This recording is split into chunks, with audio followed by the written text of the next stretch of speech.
دستورنا القرآن وديننا الإسلام أركانه الجليلة دعائم الفضيلة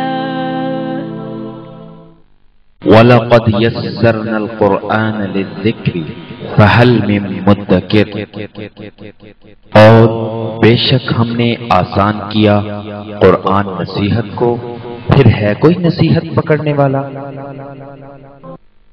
Our guide is the Quran, our religion is Islam. 5 noble pillars upholding what is virtuous.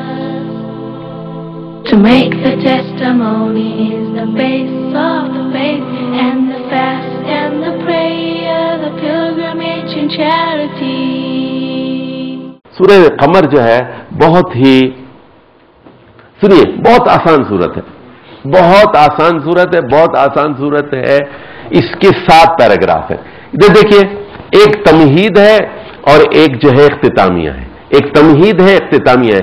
درمیان میں کتنے پیراگراف رہ گئے؟ 5۔ دیکھیے، پہلے میں نوح کا ذکر ہے، دوسرے میں عاد کا ہے، تیسرے میں سمود کا ہے، اور یہاں چوتھے میں جو ہے لوط کا ہے، اور آخر میں آل فرعون کا ہے۔ دیکھ رہے ہیں؟ تو 5 ہے درمیان میں، اور ایک تمہید اختتامیہ۔ سن لیجئے، اس میں سورت القمر میں جو سب سے کلیدی لفظ ہے وہ کذبو کا ہے۔ ہدایت اللہ صاحب، کون سا اہم لفظ ہے اس میں؟ کذبو۔ آیت نمبر 3 میں کہا کذبو واتبعوا اہواءہم۔ اس کے بعد دیکھیے، کذبت قبلہم قوم نوح، قوم نوح نے تکذیب کی، رسولوں کو جھٹلایا۔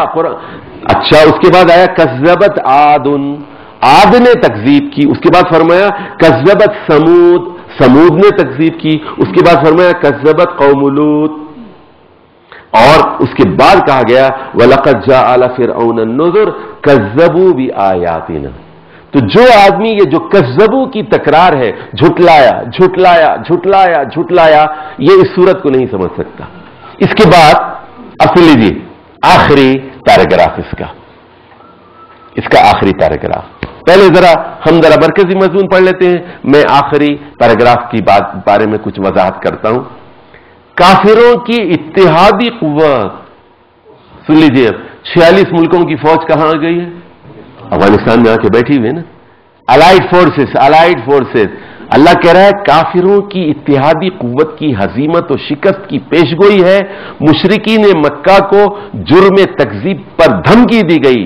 پچھلی 5 قوموں کی تکذیب کے نتیجے میں ہلاکت سے انذار کیا گیا، اور رسول کریم صلی اللہ علیہ وسلم اور قرآن کی تکذیب کے بجائے اس کی تصدیق کرنے کا مشورہ دیا گیا۔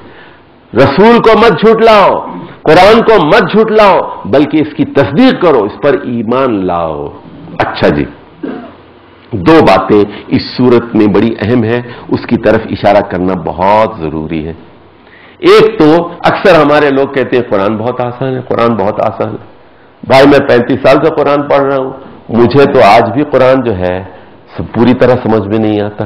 میں تو قرآن کا ایک معمولی سا طالب علم ہوں، اور میں یہ عاجزی اور انکساری سے نہیں کر رہا ہوں، تکلف سے نہیں کر رہا ہوں۔ اللہ کی قسم میں قرآن کا ایک معمولی اور حقیر طالب علم ہوں۔ میں قرآن پوری طرح نہیں سمجھتا، میں سچی بات آپ سے کہہ رہا ہوں، میں اللہ کو گواہ بنا کر یہ بات کہہ رہا ہوں۔ طالب علم ہوں، سمجھنے کی کوشش کرتا ہوں، اور جتنا سمجھا ہے اس کو سمجھانے کی کوشش کرتا ہوں۔ بلغوا انی ولو آیا، جو رسول صلی اللہ علیہ وسلم کا جو حکم ہے اس کی تعمیل میں جتنا مجھے آتا ہے اتنا آپ کو بتاتا ہوں۔ اچھا، تو یہاں 4 مرتبہ یہ کہا گیا وَلَقَدْ يَسَّرْنَا الْقُرْآنَ لِلذِّكْرِ فَهَلْ مِن مُدَّكِرٍ، ہم نے قرآن کو آسان کر دیا ہے کوئی نصیحت کو قبول کرنے والا؟ تو اس تکرار سے یہ جو آیت ترجیح ہے اس سے لوگوں نے کہا قرآن بہت آسان ہے، قرآن بہت آسان ہے۔ تو سنو بھائی، قرآن کو آسان کیسے کیا گیا ہے سن لیجئے آپ۔ تو یہاں آیا ہے کہ ہم نے ہلاک کر دیا کس کو؟ قوم نوح کو۔ پھر اللہ پوچھتا ہے فَكَيْفَ كَانَ عَذَابِي وَنُذُرِ، میرا عذاب کیسا تھا، میری تنبیہات کیسی تھیں۔ کشتی والوں کو چھوڑ کر سب کو میں نے ہلاک کیا. اس کے بعد فرمایا ہم نے قرآن کو آسان کر دیا. کیا مطلب ہے؟ قرآن کو تاریخ ہلاکت اقوام کے ذریعے آسان کیا گیا ہے. قوموں کی تاریخ ہلاکت بیان کر کے اس سے عبرت لوگوں کو حاصل ہوتی ہے.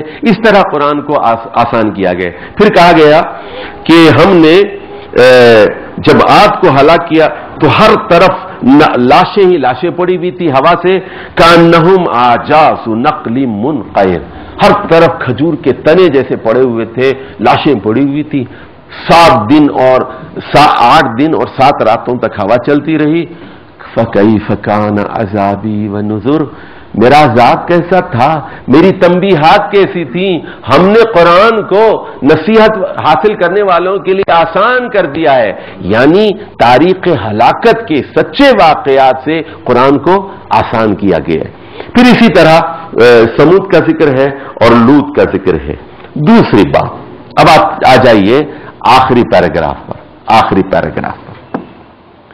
جن 5 قوموں کی ہلاکت کا قصہ بیان کیا گیا، تخویف اور عبرت کے مضمون کے بعد پوچھا گیا، سوال کیا گیا، اکفارکم خیر من اولئکم، اچھا یہ بتاؤ، یہ آپ کے جو کافر ہیں، آپ کے زمانے، اکفارکم، آپ کے زمانے کے جو کافر ہیں، آپ کا امریکہ، آپ کا برطانیہ، آپ کا انڈیا، آپ کا اسرائیل، کیا یہ ان لوگوں سے بہتر ہے؟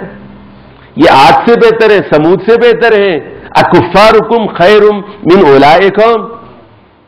اچھا اس کے بعد آگے جائیے. اس کے بعد اللہ تعالیٰ کہتا ہے بہت اہم بات، اب میں تفصیل کا ذکر نہیں ہے، سیہزم الجم، یہ پورے جو الائیڈ فورسز ہیں ہم ان کو ہزیمت اور شکست سے دوچار کریں گے. یہ کلیدی لفظ ہے اور یہ بشارت کا مضمون ہے، خوشخبری کا ہے. اے مسلمانوں، تمہیں دل گرفتہ ہونے کی کوئی ضرورت نہیں ہے. یہ کافروں کی جو متحدہ قوت ہے، یہ الائیڈ، یہ جمع، یہ شکست سے اور ہزیمت سے دوچار ہوگی. اس کے بعد جو ہے آخری میں مجرمین اور متقین کے انجام پر روشنی ڈالی گئی.